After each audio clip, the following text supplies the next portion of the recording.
রানবো nylon টিক্কা মাছের ঝোল। Recipe দেখো। দেবো আলু, পটল, মশলার জন্য কাঁচা লঙ্কা, আদা আর ভাজা জিরে।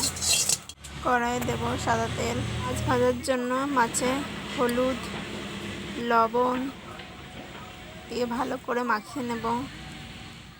তেলটা ভালো করে গরম হলে মাছটা ভালো করে ভেজে নেব।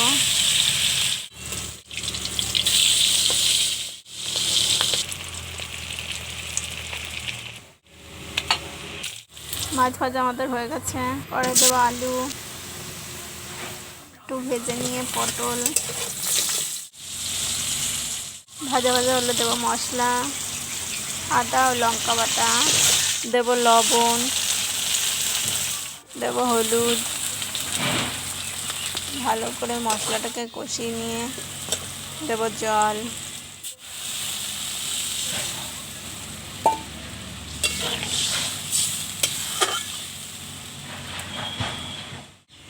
ভালো করে ফুটে উঠলে দেবো মাছ। ঢাকনা দিয়ে ঢেকে দেব সিদ্ধ হওয়ার জন্য। সিদ্ধ হয়ে গেছে।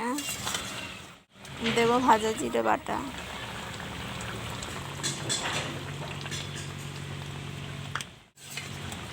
মশলাটা ভালো করে মিশিয়ে নেব।